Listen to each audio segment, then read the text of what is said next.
우리는 지난 40일 동안 크신 하나님 배우기를 사모하는 마음으로 하나님 옆에 나가서 열심히 기도했습니다. 그리고 하나님께서 각 사람에게 또 공동체에 많은 은혜를 주셔서 공동체가 살아나고 또 영적인 온도도 많이 올라가고 있습니다. 특히 한계를 넘어가기 위해서 성령님이 주시는 도전에 순종해서 직장을 다니면서 3일을 금식하시기도 하고 또 하루를 금식하기도 하고 또 매일 한 끼씩 금식하며 기도하시는 분들도 있었습니다. 하나님께서 참 기특하게 생각하실 것입니다. 그리고 그렇게 드려진 기도 하나도 사라지지 않고 하늘에 다 쌓여 있을 것입니다. 계속 기도함으로 우리의 기도를 쌓아가야 합니다. 이제 40일 기도도 또 제41회 전교인 수련회도 끝이 났습니다. 이제 뭐 하죠? 목표에 딱 도달하고 나면 갑자기 방향을 잃어버릴 수 있습니다. 지금의 시점에서 우리가 꼭 기억하고 또 지속해야 되는 것은 기도의 흐름을 그대로 이어가는 일입니다. 여전히 기도의 자리에 서는 것은 중요한 일입니다. 지금까지 하나님의 은혜로 우리 공동체의 기도 생활에 많은 진보가 있어 왔습니다. 매일 정기적으로 하나님께 나와서 기도하는 사람이 이전에 비해서 정말 많아졌습니다. 얼마나 감사한 일인지 모릅니다. 근데 저는 지금쯤이면 이제 우리의 기도의 수준을 조금 다른 차원에서 좀 높여 갔으면 합니다. 지금 우리가 이제 높여야 되는 기도의 수준은 기도하는 일에 굴곡이 적어지게 하는 것입니다. 그러니까 1년 12달을 봤을 때 그냥 꾸준하게 계속 1월에도 2월에도 3월에도 4월에도 기도하고 특별한 일이 있을 때나 특별한 일이 없을 때나 큰 차이 없이 계속 우리가 기도의 자리를 지키는 자리에 공동체가 서는 것입니다. 여러분이 열심히 기도를 많이 하고 계시는데 아직은 특별한 때와 그렇지 않은 때의 편차가 눈에 보일 정도입니다. 특별 기도회를 한다거나 수련회를 한다거나 이럴 때 기도하는 사람의 숫자하고 그런 일이 끝났을 때의 숫자가 지금은 꽤 차이가 나요. 그런데 이 편차가 없어지는 것이 우리 기도의 수준을 한 단계 끌어올리는 것입니다. 그러니까 비가 오나 눈이 오나 특별한 일이 있으나 없으나 늘 기도하는 자리를 지키는 것이 우리가 서야 할 기도의 수준입니다. 내일이 되면 40일 기도도 끝이 납니다. 내일이 되면 전교인 수련회도 끝이 납니다. 이제 우리가 기도의 수준을 높이기 위해서 내일 이후에도 계속 기도의 자리를 지켜야 됩니다. 특별히 붙든 안 붙든 상관이 없이 늘 기도의 자리를 지키는 것이 우리가 높여야 되는 기도의 수준입니다. 원래 기도는요, 꾸준하게 하는 거예요. 원래. 왜 기도를 꾸준하게 해야 되는가? 오늘은 제가 거기에 대해서 말씀을 드릴 것입니다. 기도에 대해서 감사한 것은 기도하는 사람도 많아지고 있지만 기도의 양이 또 많아지고 있어요. 각 사람이 기도하는 기도의 양이 예전에는 1시간이었는데 이제는 1시간을 넘어간 사람이 굉장히 많아졌어요. 2시간, 3시간씩 기도하는 사람도 많아요. 아마 양이 많아지면 반드시 질도 좋아지게 되어 있습니다. 질은요 항상 양에서 나옵니다. 양이 없으면 질이 좋아지기 어렵습니다. 물건도 많이 만들다가 보면 점점 질이 좋아지죠. 1년에 한 개씩 만들어 갖고는 사실은 질이 잘 올라가게 가기가 어렵습니다. 근데 어쨌든 기도의 양이 많아지고 질이 좋아지고 있다는 것은 우리의 기도를 이렇게 듣고 계신 하나님 보실 때는 너무너무 기뻐하실 일이에요. 우리도 참 기쁘지만 하나님은 너무너무 좋아하실 거예요. 자, 이렇게 이제 기도에 헌신하는 사람이 많아지고 기도를 희생적으로 하는 사람들이 많아지면서 기도를 꼭 그렇게 해야 되는가에 대해서 살짝 의문을 제기하는 사람도 있어요. 무시로 기도하면 되지 않는가? 기도는 차 타고 가면서도 할 수 있고, 길 가면서도 할 수 있고, 집에 앉아서도 할 수 있고, 설거지하면서도 할 수 있지 않는가? 꼭 그렇게 교회에 나가서 기도를 해야 되나? 또 하나님은 기도를 안 해도 다 알고 계시는데 꼭 그렇게 바쁜데 시간을 내서 길게 꼬박꼬박 기도를 해야 되는가? 라는 의문을 가지는 분들이 있는 것 같습니다. 저는 이 질문에 대한 답을 예수님의 기도 생활을 통해서 하려고 합니다. 왜냐하면 이래야 된다 저래야 된다라는 논쟁보다도 그리스도인의 영원한 모델이 되시는 예수님의 기도 생활을 살펴보는 것이 가장 확실한 답이 될 것이기 때문입니다. 예수님이 기도에 대해 어떤 생각을 갖고 계실까? 그건 예수님의 기도 생활을 보면 알 수 있어요. 그분은 누군가에게 보이기 위해서, 과시하기 위해서, 드러내기 위해서 마음이 없는 일을 하시는 분이 아니에요. 그분이 많이 하신다면 중요한 일이고 그분이 중요하게 생각하면 그건 정말 중요한 일입니다. 그러니까 예수님이 기도에 대해서 어떤 생각을 가지고 계시냐, 이것은 실제 예수님이 이 땅에 계셨을 때 기도 생활을 어떻게 하셨는가를 보면 알 수 있어요.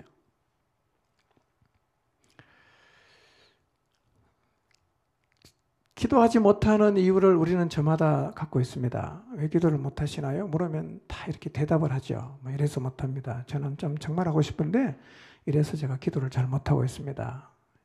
근데 그 중에 가장 많이 말하는 이유가 뭐냐면 바쁘다는 거예요. 바빠서 저는 기도를 정말 하고 싶은데 바빠서 요즘 잘 못하고 있습니다. 워낙 현대인들이 다 바쁘니까 충분히 이해가 되는 얘기지요.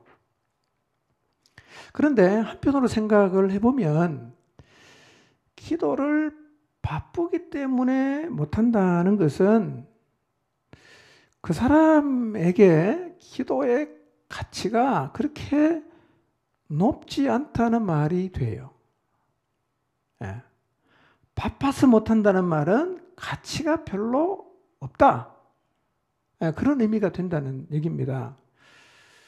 우리는 바쁠 때는 10가지를 해야 되는데 바빠서 5개밖에 할 수 없다. 그러면 5개 중에 어떤 걸 선택합니까? 중요한 것부터 하잖아요. 그렇죠? 중요한 거 5개를 하고 덜 중요한 나머지 5개는 못하는 거죠. 하고 싶지만 못해요. 그러니까 평소에는 잘 하다가 바빠지면서 하지 못한다고 하면 그것은 중요도에서 밑에 있는 겁니다. 그렇죠? 밑에 있으니까 위에 가다가 보니까 이거 못하게 되는 거죠. 그러니까 바빠서 기도를 못한다는 말은 기도에 두고 있는 가치가 높지 않을 가능성이 많다는 거예요. 거의 그럴 가능성이 많아요. 바빠서 기도를 못한다는 얘기는 내게 있어서 기도는 바쁘면 할 수 없는 것이니까 그렇게 중요하지 않는 일일 가능성이 많다는 거예요.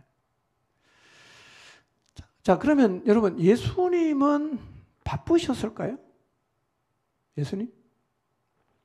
여러분, 복음서를 읽어보셨잖아요. 예수님 이렇게 보니까 바쁘게 사신 것 같아요? 아니면 굉장히 여유롭게 사신 것 같아요? 다 그냥 여행을 다니시고 산보를 다니시고 등산 다니시고 이러셨던 것 같아요? 아니죠? 3년여의 공생애를 살펴보면 예수님의 일상은 정말 쉴 틈이 없을 정도로 바쁘셨어요.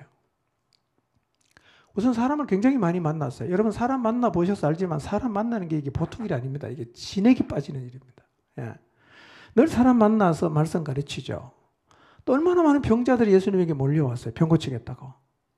다 이렇게 치근덕거리니까 그런 사람 다 만나서 예수님이 병도 고쳐주시고 또 무리들이 모여있으면 천국 복음도 전파하시고 또 귀신 들린 사람이 얼마나 많았어요. 다 주님에게 오면 예수님이 귀신을 쫓아내 주시고 또 12명의 제자, 70명의 제자를 또 훈련해야 되잖아.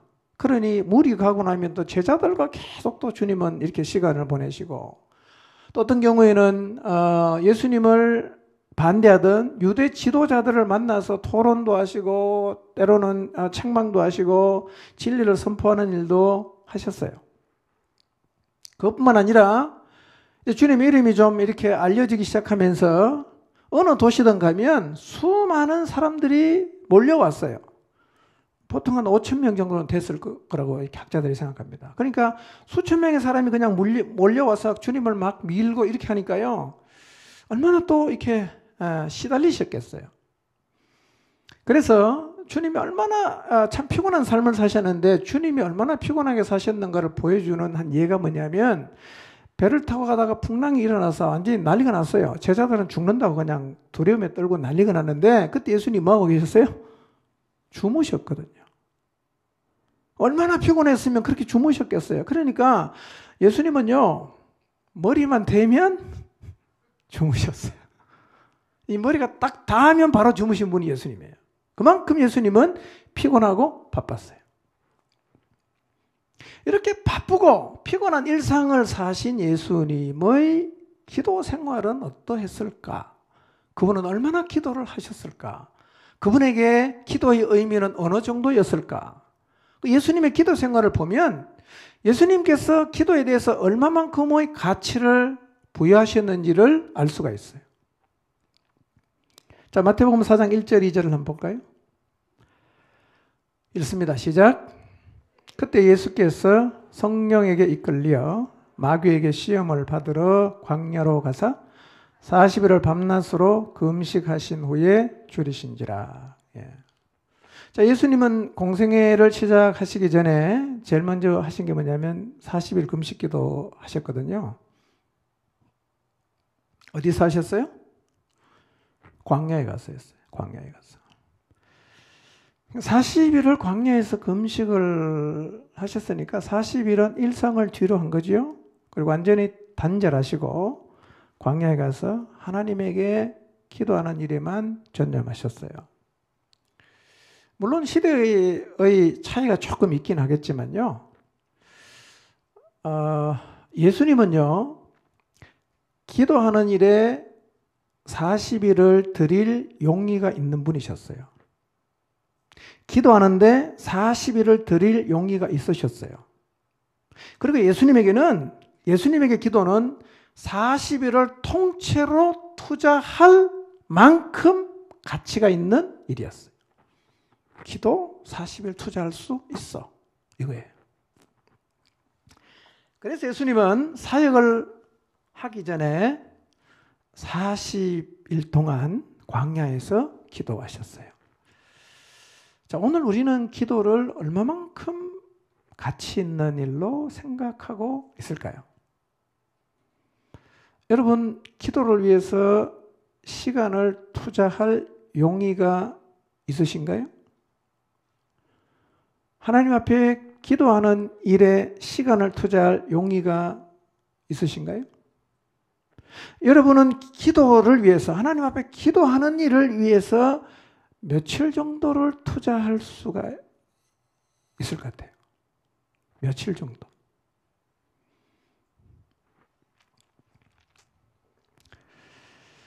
의외로 사람들은 기도를 가치 없는 일로 생각합니다. 가치를 높게 두지 않는단 말이에요. 가치가 높지 않아요. 그래서 어떤 사람은 기도를 시간 낭비라고 생각합니다. 그 우두커니 앉아서 2시간, 3시간 뭐 때문에 앉아있냐 이거예요. 그 시간에 차라리 생산적인 일을 하는 게 낫지 않는가. 그리고 기도를 바쁘지 않은 사람이 하는 일로도 생각을 해요. 또 어떤 사람은 기도는 해도 되고 안 해도 되는 일로 생각합니다. 또 어떤 사람은 기도는 대가를 치를 만큼의 가치가 없다고 생각합니다. 그런데 예수님이 생각하시는 기도의 의미는 우리가 생각하는 기도의 의미와는 많이 달랐어요. 많이 달랐습니다. 예수님에게 있어서 기도는 40일을 투자할 수 있는 일이었어요. 오늘 예수님의 기도 생활을 보면서 기도에 대한 우리의 생각이 바뀌게 되기를 바랍니다. 아, 기도가 진짜 중요한 거네. 아, 기도 정말 가치 있는 일이구나. 이것을 알아가게 되시기를 바랍니다. 누가복음 6장 12절 13절을 보겠습니다. 시작. 이때 예수께서 기도하시러 산으로 가사 밤이 새도록 하나님께 기도하시고 밝음에 그 제자들을 부르사 그 중에서 12를 택하여 사도라 칭하셨으니 그랬어요. 예수님은 제자들을 부르시기 전에 어떻게 기도하셨어요? 밤이 새도록, 밤이 맞도록 기도를 하셨다. 밤을 새우는 기도 할 수 있겠어요? 밤을 새우는 기도 할 수 있겠어요? 여러분, 혹시 말이에요. 우리는 밤새우는 기도가 어려운 일이지만 예수님에게는 밤새우는 기도는 죽먹기다. 라고 혹시 생각하십니까? 그렇지 않습니다. 예수님은 완전한 인간이셨어요. 밤을 새워 기도하는 것은 육체를 가진 인간에게는 똑같은 부담이에요. 똑같은 부담이에요. 특히 주님은 얼마나 피곤하게 사역하셨어요. 피곤하게 사역을 하면서 밤을 새는 것은요, 이게 쉬운 일이 아니에요. 근데 예수님은 밤을 새워 기도하셨어요. 왜 그랬을까요? 그렇게 해야만 했기 때문에. 그러니까 기도가 그만큼 예수님에게는 중요한 의미였다는 얘기입니다. 밤새워 기도해야 할 일이 예수님에게는 있었어요. 언제 밤새웠어요? 제자들을 세우기 전에 밤을 새워 기도를 하셨어요. 여러분, 하나님의 아들이신 예수님이 밤을 새워 기도해야 할 일이 있었다면 오늘 우리에게는 밤을 새워서 기도할 일이 있지 않을까요?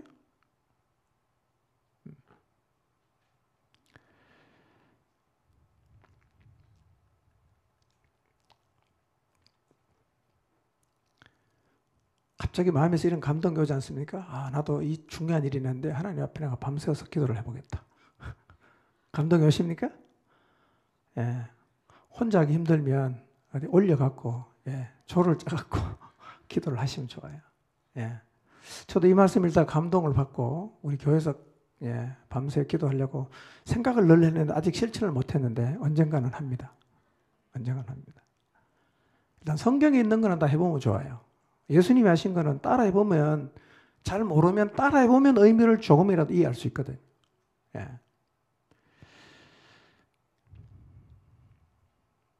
자, 마태복음 14장 23절입니다. 읽겠습니다. 시작. 무리를 보내신 후에 기도하러 따로 산에 올라가시니라.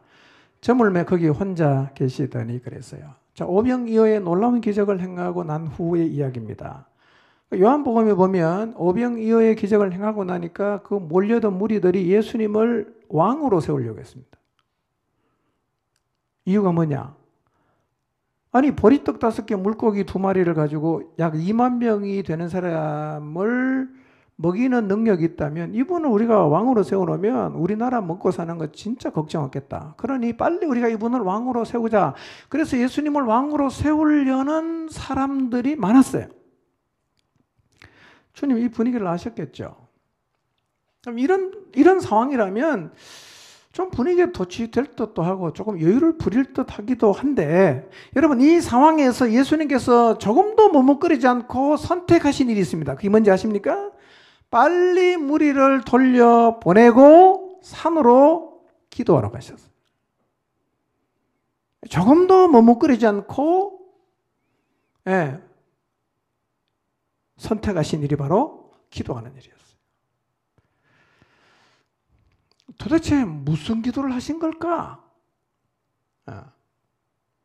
그렇게 사람들이 환호하고 하면 뭔가 좀 이렇게 좀 기분도 낼 만도 한데, 머뭇거림이 없이 주님은 무리를 돌려보내고 바로 기도하러 가셨다는 것이죠.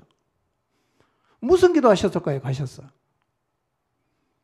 그 뒤에 제가 설명드리면 무슨 기도했을지 여러분 대충 감을 잡을 수가 있을 거예요. 그러니까 예수님이 하신 이 기도, 예수님이 생각하시는 기도는 지금 우리가 생각하고 있는 기도와는 의미가 많이 달랐어요. 우리는 기도의 단면만 보고 있을지 몰라요. 단면만. 근데 주님이 생각하시는 기도의 의미는 이 단면과는 다른 부분이 굉장히 많아요. 자, 이렇게 주님이 이제 밤에 그 무리를 보내고 머뭇거림이 없이 산으로 가서 기도를 하셨는데, 그 다음 장면이 이거예요. 제자들은 배를 타고 먼저 가요. 근데 배를 타고 바다를 건너가다가 풍랑 때문에 굉장히 고생을 많이 하고 있어요. 자, 마태복음 14장 25절을 보겠습니다. 보겠습니다. 시작.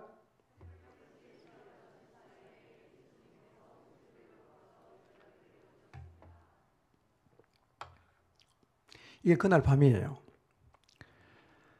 무리를 보내고 예수님은 산에 가서 기도하고 계시고, 제자들은 배를 타고 지금 건너편으로 가고 있는데, 밤 사경, 그러니까 새벽 3시에서 6시 사이에 호수에 갑자기 풍랑이 일어났어요. 제자들이 지금 죽겠다고 난리가 났어요. 그때 예수님이 어떻게 합니까? 산에서 기도하다가 찾아왔어요. 그러니까 예수님은 저물 때쯤에 산에 가서 기도를 시작해갖고 언제까지 기도했어요? 밤 사경 때까지 지금 계속해서 기도를 하고 계세요. 그러니까 오병이어의 놀라운 기적을 행하신 후에 지금 주님은 거의 밤을 새워서 기도를 하고 계세요. 무슨 기도가 그렇게 할 게 많았을까? 하나님 아시죠? 이런 건 다 끝날 것 같지 않습니까? 근데 밤을 새워서 기도해야 돼요. 이것은 예수님에게 기도는 해도 되고 안 해도 되는 게 아니라 꼭 해야만 하는 것이었다는 말이에요. 반드시 해야 되는 것이고 늘 해야 되는 것이 기도였어요. 여러분, 예수님에게 기도는 의무가 아니라 삶의 한 축이었습니다. 그래서 다른 것을 뒤로 해도 하고서라도 이 기도는 꼭 해야만 하는 것이었어요. 기도에 대한 우리의 인식은 지금 어떨까요? 여러분, 기도가 정말 해야만 하는 일입니까? 나는 기도 안 하고는 살 수가 없다. 그것이 여러분의 진심인가요? 예수님은 그랬어요. 예수님은 기도를 안 하고는 살 수가 없었어요. 예수님을 닮아가시기를 바랍니다. 이 예수님의 기도와 예수님의 삶은 굉장히 연관이 있습니다. 연관이 있어요. 그리스도인으로서의 우리의 삶에 기도는 굉장한 영향을 미칩니다. 굉장한 영향을 미칩니다. 어떻게 영향을 미치는가를 오늘 살펴보도록 하겠습니다.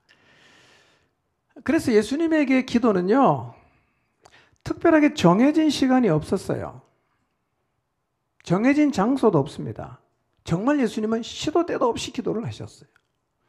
자, 마가복음 1장 35절을 볼까요? 읽겠습니다. 시작.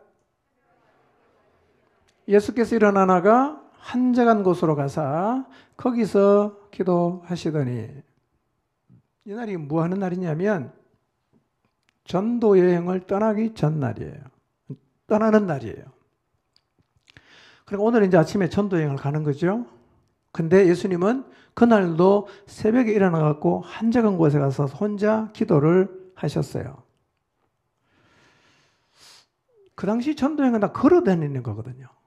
예, 다 도보로 이렇게 하루 종일 걸어가야 됩니다. 그리고 사람에게 시달릴 거예요. 그러면 뭐가 필요하겠어요?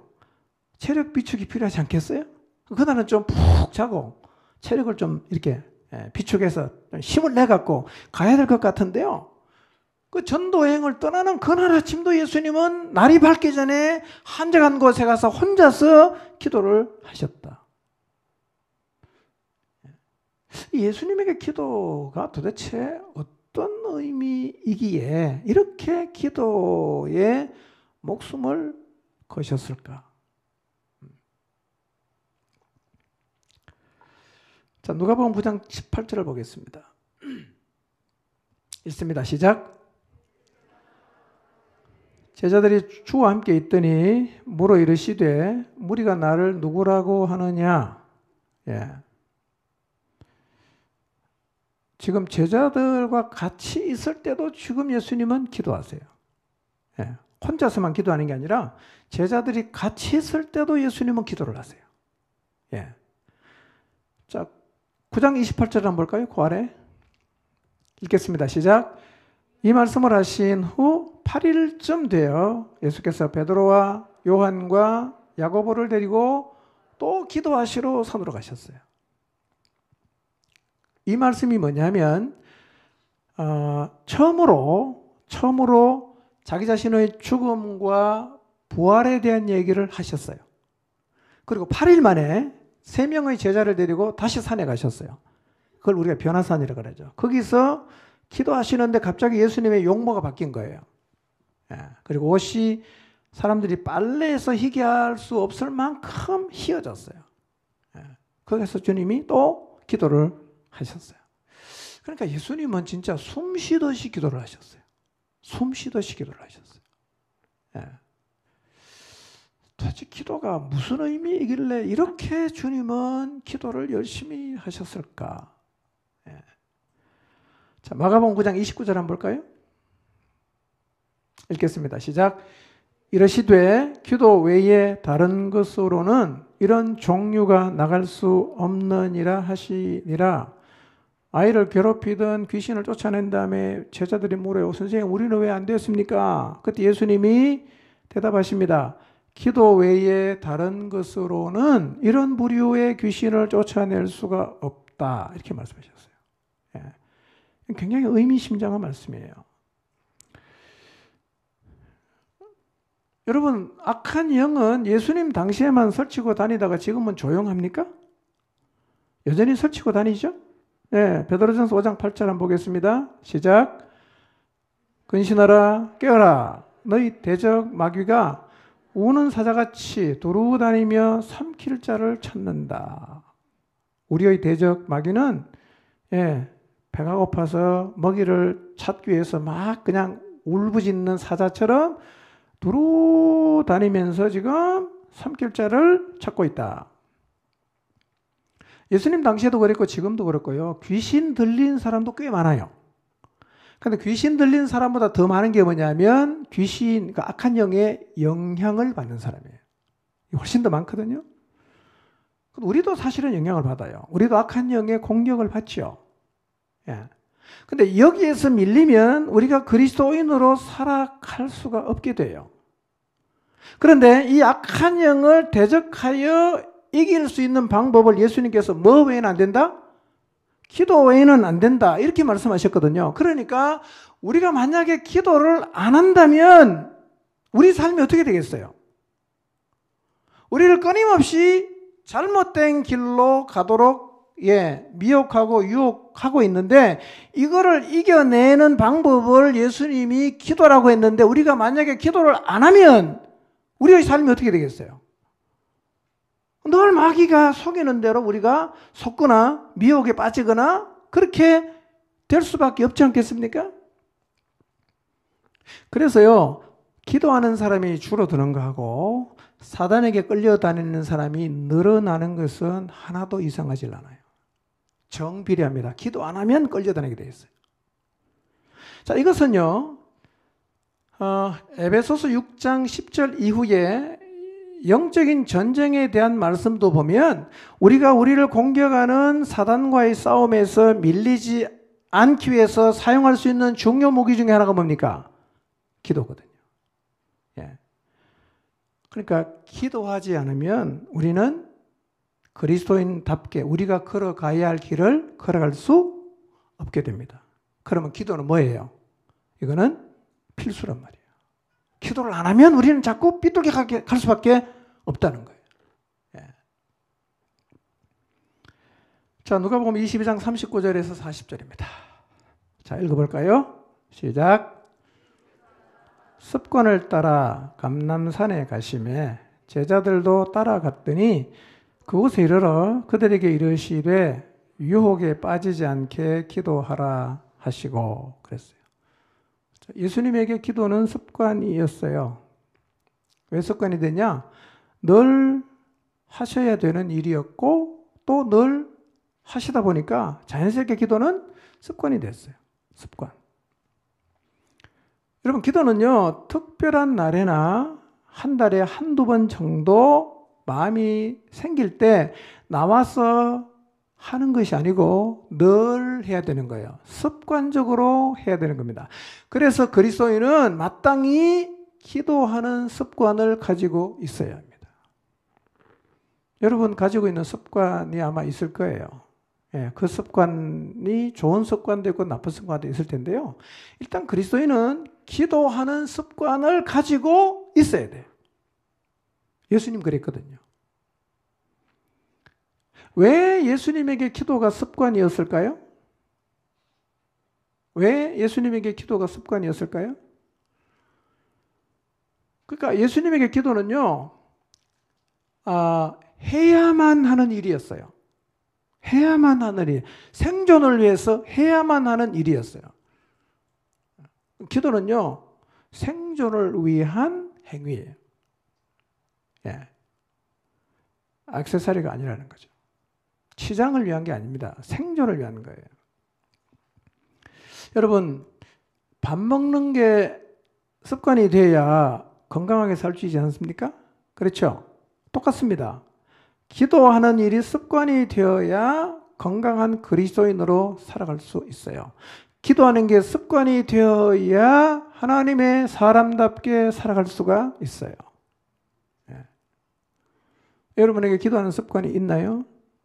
없다면 이제부터 기도하는 습관을 갖게 되시기를 바랍니다.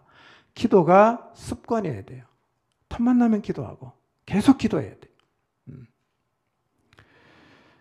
자, 누가복음 22장 44절 말씀 읽어볼까요? 시작. 예수께서 힘쓰고 애써 더욱 간절히 기도하시니 땀이 땅에 떨어지는 핏방울같이 되더라. 자, 십자가를 앞에 두시고 예수님께서 같은 기도를 3번 해요. 너희가 한시 동안도 나와 함께 깨어 있을 수 없더냐. 그래서 이 한시를 1시간으로 이제 이해하는 분도 있어요. 그래서 3번 했으니까 예수님 몇 시간 기도하신 거예요? 3시간. 1시간 기도하다가 제자들 와보고 가서 또 1시간 기도하다가 제자들 와보고 또 가서 1시간 기도하고 제자들에게 와보니까 제자들은 여전히 뭐하고 있죠? 자고 있었잖아요. 근데 이때 예수님이 기도를 어떻게 하셨냐면 힘쓰고 애써서 간절하게 기도했습니다. 이렇게 하니까 어떤 일이 벌어지냐? 땀이 나는데 이 얼굴에서 땀이 떨어지는데 피 같은 땀이 흘렀다. 이렇게 성경이 말씀하고 있어요. 피 같은 땀이 흘렀다. 누가 이렇게 기도했죠? 하나님의 아들이신 예수님이 이렇게 기도하셨어요. 아니, 하나님의 아들이면 이렇게까지는 기도 안 해도 될 것 같지 않습니까? 그냥 슬슬 해도 될 것 같은데 하나님의 아들이신 예수님이 이렇게 간절하게 기도를 하셨어요. 그렇다고 하면 사실 우리의 삶에도 이렇게 주님 앞에 들고 나가서 길을 찾기 위해서 간절하게 기도를 할 일이 있을 거예요. 우리의 기도가 어쩌면 너무 신사적이 되어버린 것은 아닌지 몰라요. 너무 신사적이요. 목에서 소리를 거의 안 내고 침묵으로만 계속 기도하고. 물론 기도의 형태는 다양할 수 있지만요. 뭐 예수님도 기도를 다양하게 하셨어요. 근데 정말 이렇게 정말 간절한 마음으로 하나님 앞에 기도해야 될 때도 있어요.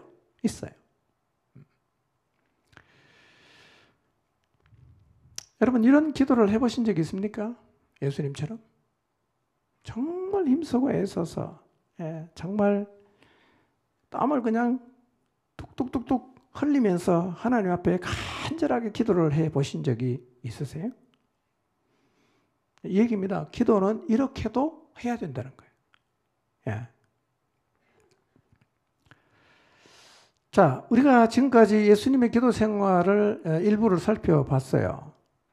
살펴본 대로 예수님은 기도를 늘 하셨어요. 기도는 습관이었어요. 밤에도 하시고 낮에도 하시고 새벽에도 하시고 중요한 일이 있을 때는 더 많이 하시고, 그리고 예수님에게 있어서 기도는 인생, 시간을 투자할 충분한 가치가 있는 일이었어요. 시간 투자할 가치가 있었다는 거죠. 예수님은 우리보다는 기도를 중요하게 생각하신 것 같아요. 예수님은 우리보다 정말 기도를 중요하게 생각하신 것 같아요. 왜 그랬을까요? 아마도 예수님은 기도의 의미가 무엇인지를 확실하게 알고 계셨기 때문이에요. 그러니까 기도의 의미를 알면 우리도 예수님처럼 기도할 수밖에 없을 거예요. 여러분, 기도가요, 지금 우리가 생각하는 것보다 훨씬 더 중요할 수 있습니다. 훨씬 더 중요할 수 있어요. 그리고 기도는 지금 우리가 하는 것보다 훨씬 더 많이 해야 될 필요가 있어요.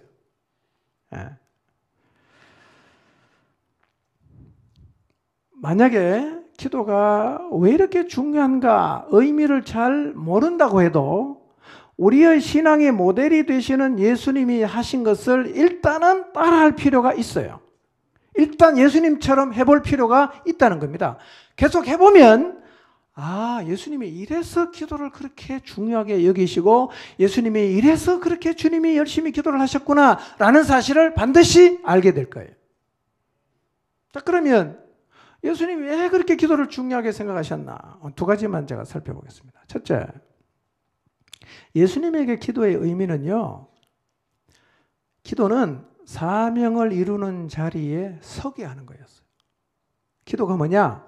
사명을 이루는 자리에 서게 하는 거였어요. 그러니까 이런 얘기입니다. 기도를 해야만 사명의 자리에 설 수가 있다는 얘기입니다. 자, 여러분, 예수님의 사명이 뭐지요? 이 땅에 오셔서 33년여를 살다가 십자가에 죽으시고 다시 부활하시고 승천하셨어요. 근데 그분이 이 땅에 오신 목적이 뭐였죠? 여러 가지로 표현할 수 있는데요. 요한복음 17장 4절을 봅시다. 읽겠습니다. 시작.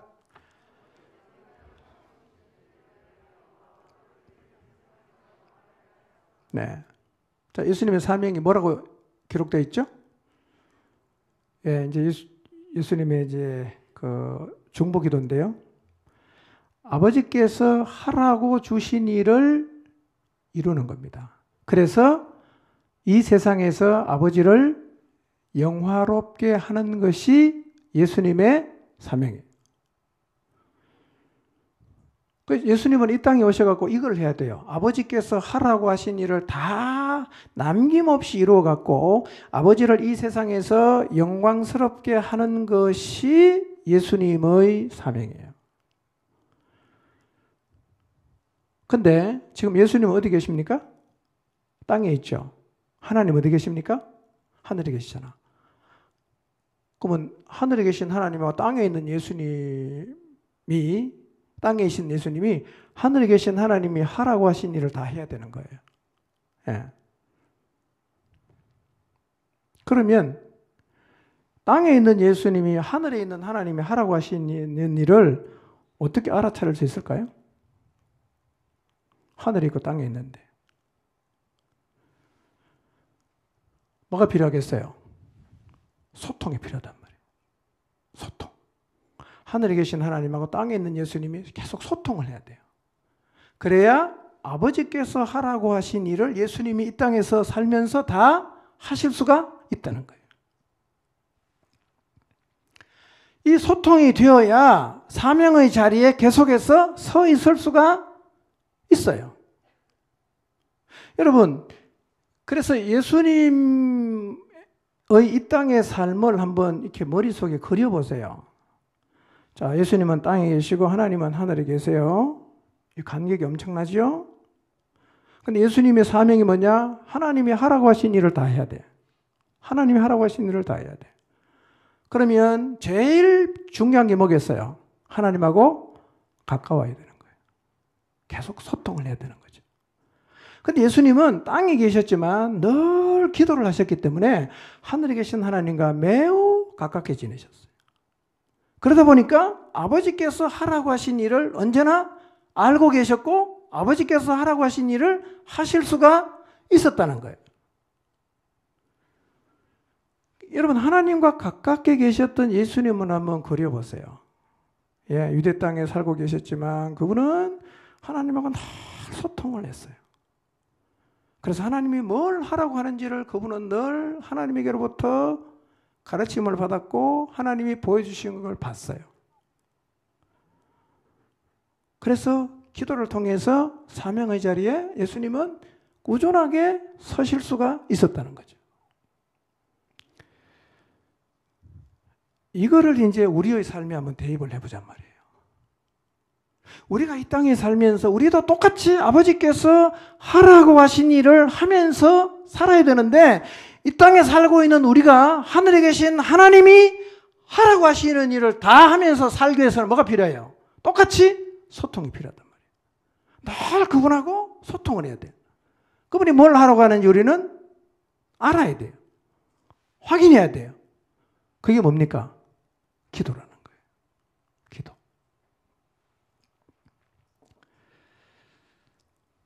자, 여러분은 지금 지구에 발을 딛고 살고 계시는데, 그리고 그리스도인으로 살고 계시는데, 하나님이 여러분에게 하라고 하시는 일이 뭔지를 알고 계시나요? 하나님이 여러분 보고 뭘 하라고 하시는지 늘 알고 계십니까? 여러분 스스로 생각할 때 하나님하고 가까이 지내는 것 같아요? 아니면 굉장히 멀어져 있는 것 같아요? 우리가 이 땅에서 하나님과 가까이 지낼 수 있는 방법이 뭐죠? 예수님을 보니까 기도했다는 거예요. 기도. 그러니 기도는요, 필요한 것이 없을 때도 해야 돼요, 안 해야 돼요? 해야 되는 거예요. 우리의 존재를 위해서 기도를 해야 되는 거예요. 예. 그래서 기도는요, 우리를 사명자로 살게 합니다. 기도는 우리에게 사명을 깨닫게 할 뿐만 아니라 기도는 우리를 사명을 따라 살아가게 한단 말이에요. 자, 오늘 읽었던 본문인데 요한복음 5장 19절 20절 한번 읽어볼까요? 시작. 예수께서 그들에게 말씀하셨다. 내가 진정으로 진정으로 너희에게 말한다.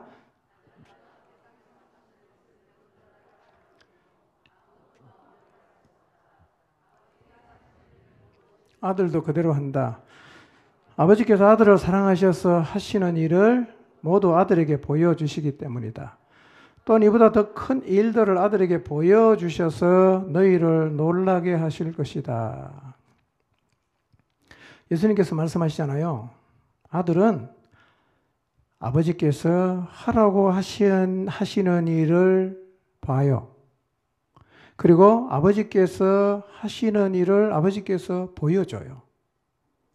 그러니까 예수님은 기도를 통해서 아버지께서 하라고 하시는 일을 보고 아버지께서 보여주시는 일을 보니까 이런 거죠. 예수님의 이미지, 마음속에는 늘 뭐가 있습니까? 그 그림이 있는 거죠. 아, 하나님 이걸 원하시는구나. 아, 하나님 이걸 이렇게 살라고 하시는구나. 하나님 이 길을 내보고 가라고 하시는구나. 이 그림이 늘 살아있단 말이에요. 뭘 하니까? 기도를 하니까. 예.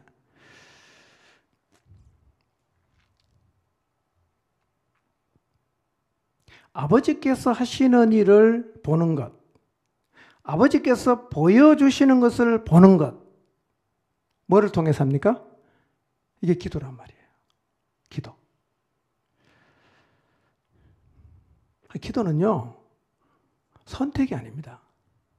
선택이 아니고요, 사명의 자리에 서기 위해서, 사명자로 살기 위해서는 필수 불가결. 그러다 보니까 기도는 자연스럽게 습관이 될 수밖에 없는 거예요.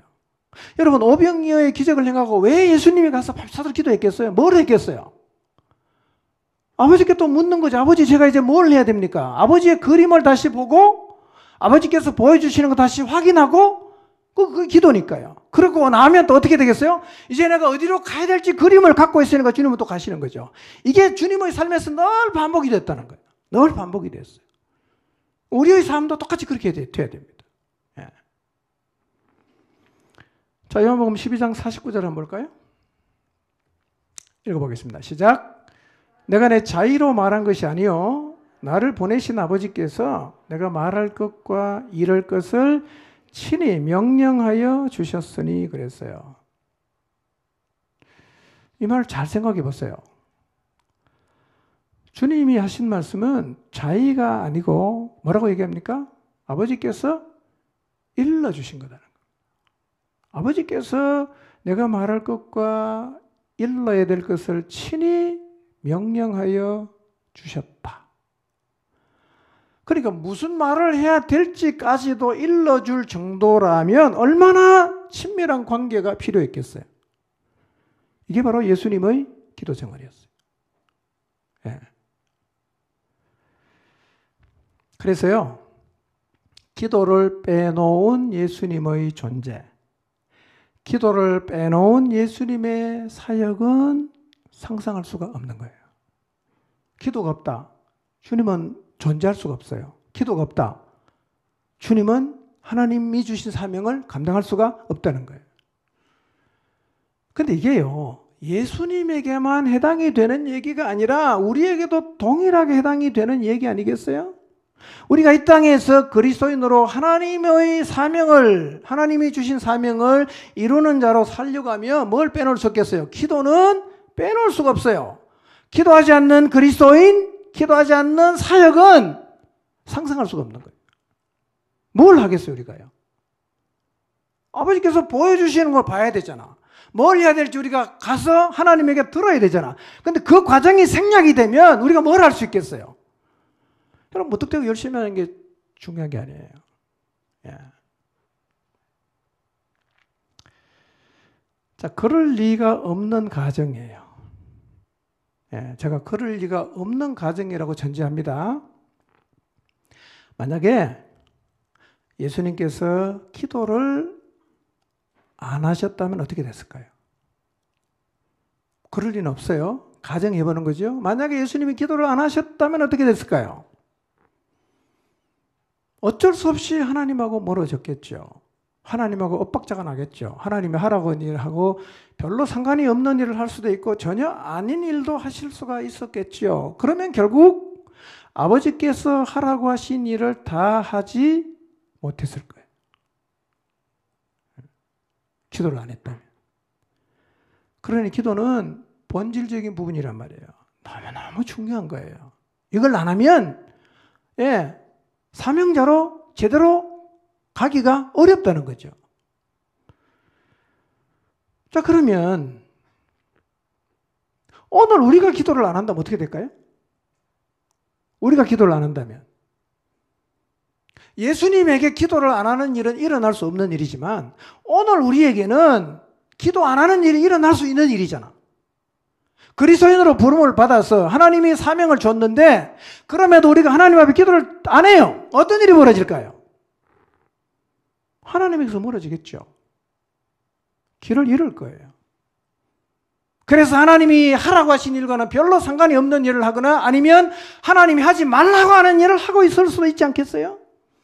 그러니 기도를 빼놓고는 우리가 참된 그리스도인으로는 살아갈 수가 없단 말이에요. 기도는 신앙생활을 치장하는 부분이 아니에요. 사명과 붙어서 가는 겁니다. 이게 빠지면 사명도 감당 못하는 거예요. 그게 기도의 의미라는 겁니다. 그러니 기도는 아쉬운 게 없어도 해야 되는 거죠. 부족한 게 없어도 해야 되는 거죠. 왜냐하면 부족한 것을 채우는 것이 기도의 전부가 아니기 때문에. 두 번째 기도의 의미, 좀 비슷한 측면이 있긴 합니다만, 기도가 뭐냐? 길을 찾는 거예요. 길을 찾는 거예요. 우리는 지금까지 어떤 길을 다 걸어왔어요. 50년 걸어오신 분도 있고 60년 걸어오신 분도 있고 어떤 분은 20년, 30년 걸어오신 분도 있어요. 앞으로도 우리는 길을 걸어가게 될 것입니다. 우리가 걸어온 길을 한번 돌아봅시다. 잘 걸어오셨다고 생각하기 드시나요? 아니면 잘못 걸어오셨다고 생각이 드시나요? 여러분이 걸어온 길을 한번 생각해 보십시오. 하나님 앞에서. 사람마다 차이가 있겠죠? 어떤 사람은 걸어야 할 길을 잘 걸어왔다고 생각이 드시는 분도 있고요. 또 어떤 분은 야, 내가 길을 잘못 들어가고 참 많이 헤맸다. 돌아왔다. 뭐 이렇게 생각하시는 분도 계시겠죠. 그런데요, 이 땅에서 후회 없는 길을 걸었다고 해서 반드시 길을 잘 걸어갔다고 할 수는 없어요. 왜냐하면 우리는 하나님이 걸어가라고 하신 길을 걸어가야 됩니다. 세상이 우리에게 걸어가라고 요구하는 길이 있죠. 근데 우리는 하나님이 걸어가라고 하는 길을 걸어가야 됩니다. 그래서 잠언 16장 25절을 한번 보실래요? 읽어보겠습니다. 시작. 사람이 보기에 바르나 필경은 사망의 길이니라 그랬어요. 진짜 그렇습니다. 어떤 길은 사람들이 볼 때는 너무 멋있는 길이어서 박수를 쳐주고 잘했다고 성공했다고 이런 길이 있는데 그 길의 끝은 뭐냐? 사망의 길이 있어요. 필경은 사망이에요. 우리는 어떤 길을 걸어야 될까요? 사람들이 박수를 쳐주고 그 길 참 잘 걸어갔다라고 하는 길이 아니라 하나님이 보실 때 바른 길을 걸어가야 된단 말이에요. 근데 여러분 인생을 살면서 내가 어떤 길을 걸어가야 될지 하나님이 원하는 길을 찾는 게 쉽던가요? 그냥 눈 뜨고 나서 생각나는 대로 가니까 하나님이 원하는 길을 가게 되던가요? 그렇지 않잖아요.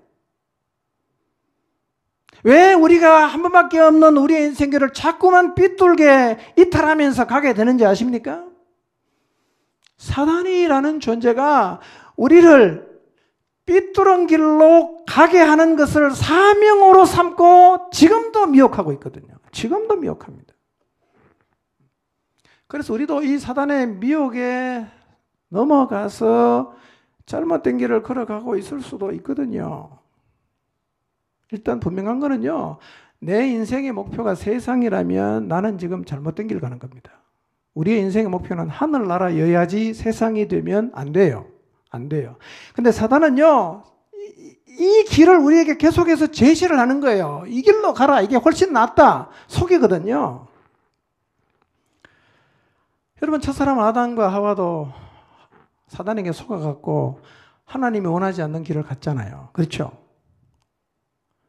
근데 여러분, 사단은요, 예수님에게도 찾아왔어요. 그래서 예수님에게 다른 길을 제시했어요. 세상을 구원하기 위해서 십자가를 지기 위해서 죽기 위해서 오신 예수님에게 사단이 제시한 길이 뭡니까? 세상 모든 영광을 보여주면서 나한테 한 번만 저라면 이 길을 걷게 해줄게. 그러니까 사단은 예수님에게도 무슨 길을 제시합니까? 다른 길을 제시하는 거예요. 예수님이 넘어갑니까? 안 넘어갔죠. 왜 안 넘어갔을까요? 이미 예수님이 광야에서 40일을 금식 기도하셨습니다. 기도하면서 아버지께서 하라고 하신 이런 일이 무엇인지를 가슴에 확실하게 새기고 있으니까 사단이 딴 길 갖다 대면 주님이 갈 리가 없죠. 그래서 주의 하나님을 시험하지 말아라. 사탄아 물러가라. 그렇게 하고 예수님께서 사단이 제시하는 다른 길을 이런 지하에 다 거절했거든요. 무슨 얘기인가? 우리가 인생길을 하나님이 원하는 길을 걸어가야 되는데 사단은 지금도 계속해서 우리 앞에 딴 길을 갖다 줘요. 이 길이 더 낫다. 이 길 가면 너 행복해. 이 길 가면 너 성공할 거야. 이 길 가면 너 출세할 거야. 이 길로 가봐. 계속 길을 제시한다는 거예요. 그러니까 바른 길을 찾는 게 간단하지 않다는 거예요. 자꾸 넘어가는 거죠, 우리가요. 딴 길을 자꾸 가게 된단 말이에요. 그리스도인 가운데 딴 길 가는 사람 많잖아요. 그리스도인 가운데 사단이 제시하는 길을 따라가는 사람이 있거든요. 왜 그럴까요? 기도를 안 해서 그런 거예요. 다른 말로 하면 내가 걸어가야 되는 길을 잊어버렸습니다. 내가 지금 어떤 길을 가야 되는지 잊어먹고 나니까 사단이 주는 길이 최선처럼 보이는 거죠. 그래서 그 길을 가게 된다는 거예요.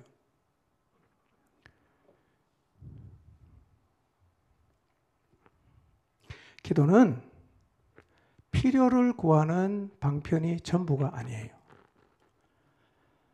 물론 기도의 범주 안에 필요를 구하는 부분이 있습니다. 예수님이 가르쳐 주신 기도를 보시면 오늘 우리에게 일용할 양식을 주시옵고 그랬거든요.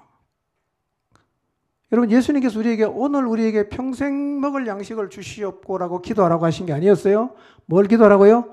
일용할 양식을 위해서 기도하라고 하십니다. 그리고 나머지의 기도는 다 우리의 필요와는 상관이 없고 기도의 대부분은 우리가 걸어가야 하는 길에 대한 얘기입니다.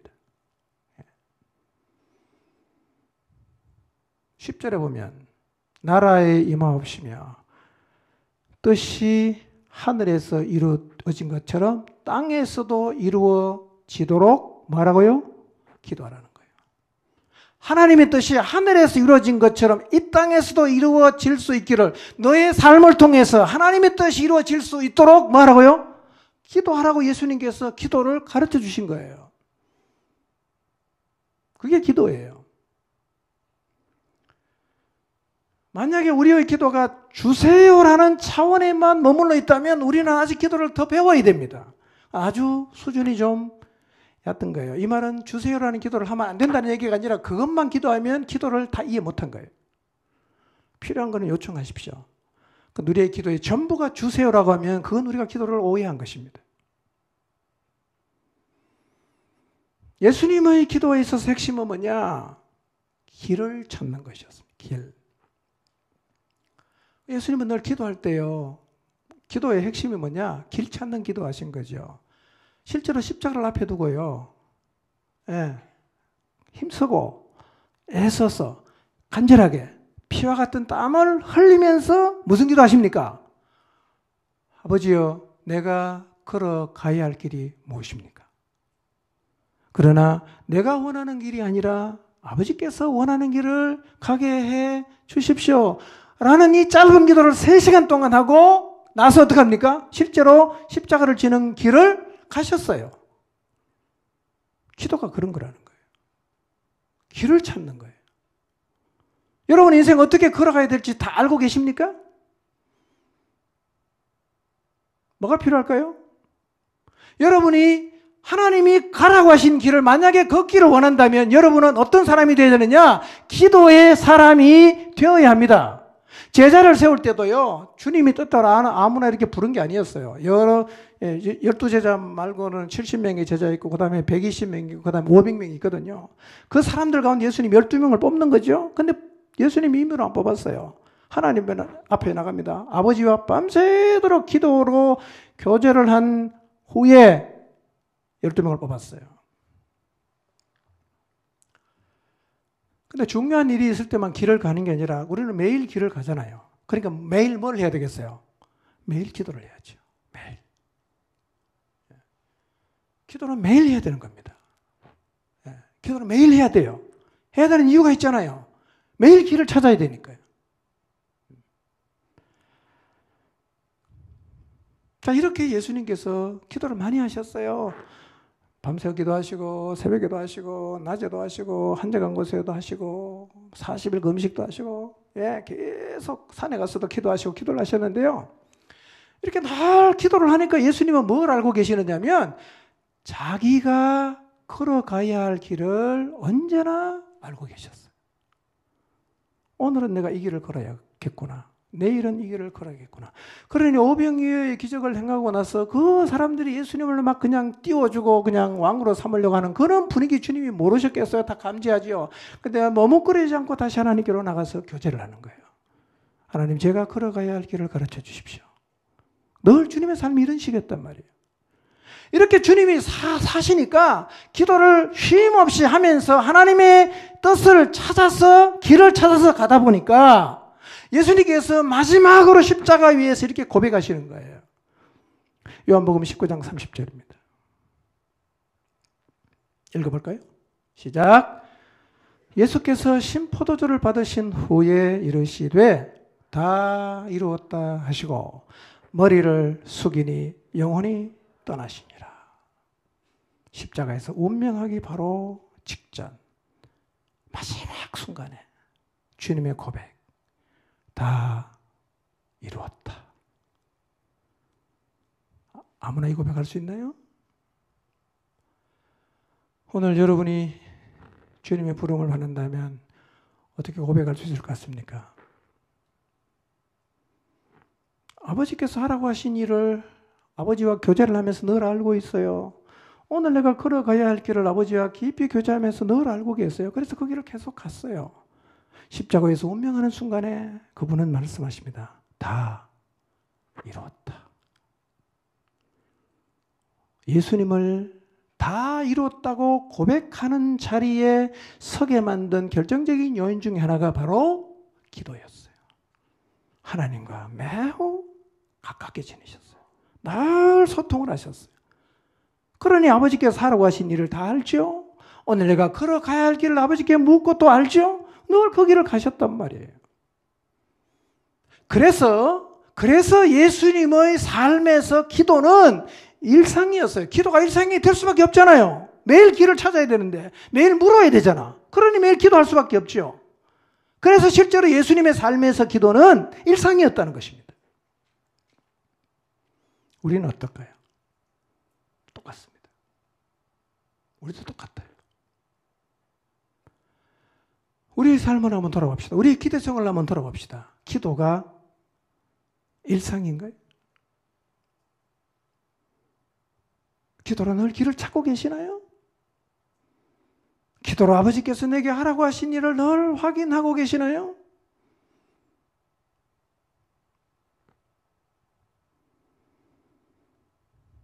기도하면 알 수 있어요.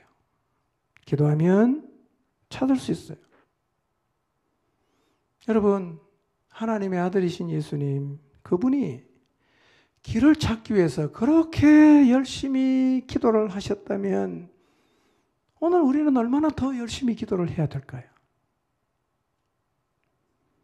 네. 우리는 어쩌면 예수님보다 더 많이 기도가 필요한 사람 아니겠어요?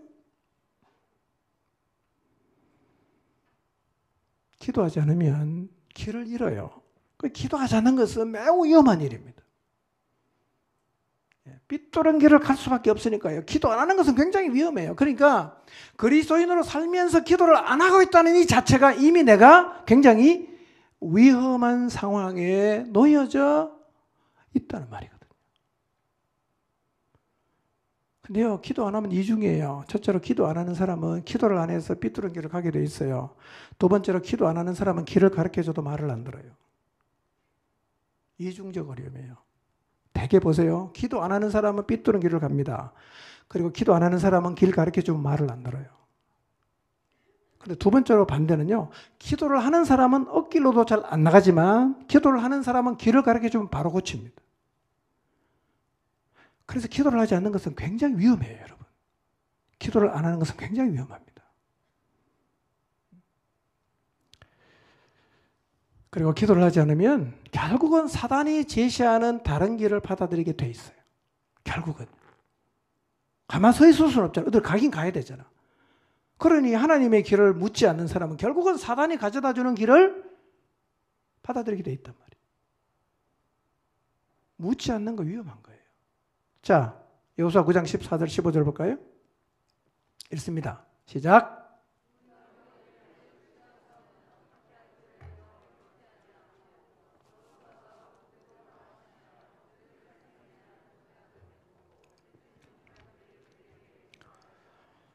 네, 가나안 정복 전쟁을 치르고 있던 여호수아에게 기브온 거민이 찾아왔어요. 기브온 거민은 그렇게 멀리 있지 않는 가까운 곳에 있는 사람인데 자기들이 이스라엘의 소문을 들어보니까 이대로 있다가 우리도 망하겠다. 빨리 가서 화친을 하자. 그래서 거짓말을 합니다. 그래갖고 가까이 있으면서 떡도 그냥 마른 떡 갖고 오고 또 다 해진 옷을 입고 와서 화친합시다. 이렇게 말했어요. 근데 14절에 보니까 여호와께 묻지를 않았어요. 물었으면 하나님이 가르쳐 줬겠죠. 그 사람들 가까이 있는 사람이니까 화친하면 안 된다고 가르쳐 줬을 텐데 묻지를 않았어요. 그러니까 어떻게 합니까? 화친하고 조약을 맺고 맹세까지 했어요. 가나안을 진멸해야 되는데 기본 족속은 진멸할 수가 없어요. 그 원인이 뭐라고요? 묻지 않은 거예요. 묻지 않은 거. 성경은요, 하나님께 묻지 않는 것이 실수라고 말합니다. 하나님께 묻지 않는 것이 적은 문제가 아니라고 말합니다. 여러분, 근데요, 우리는 어쩌면 여호수아보다 훨씬 더 많은 것을 하나님에게 묻지 않고 지금 결정하면서 살고 있을 수가 있어요. 안 물어요. 내가 다 알아서 하는 거죠. 여러분이 만약에 기도를 안 한다면 하나님께 묻지 않고 있다고 봐야 됩니다. 묻지 않고 인생을 산다는 얘기는 하나님께 묻지 않고 내가 임의로 내 인생을 결정해서 가고 있다는 얘기인데요. 이거 잘못 가고 있는 거거든요. 잘못 가고 있는 거예요. 여러분, 하나님께 물으시기 바랍니다. 물으시기 바랍니다. 어떻게 물어요? 기도로 묻잖아요.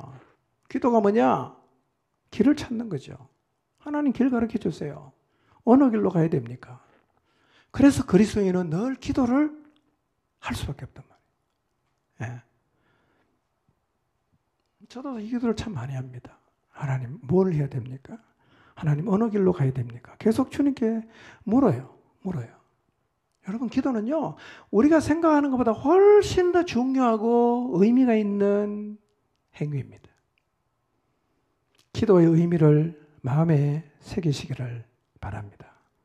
그리고 예수 그리스도 그분께서 보여주신 기도의 본을 따라하게 되시기를 바랍니다. 기도는 생존에 절대로 필요한 일입니다. 길을 잃고 방황하지 않기 위해서, 그리고 사명의 자리에 늘 서기 위해서는 기도하는 것 외에는 방법이 없습니다. 하나님이 하늘에 계시지만 우리가 쉼 없이 기도한다면 하나님과 아주 가깝게 지낼 수가 있을 것입니다. 늘 하나님과 소통하고 하나님과 가까운 자리에 꾸준하게 머무는 기도의 사람들이 되시기를 주님의 이름으로 축원합니다. 기도하겠습니다.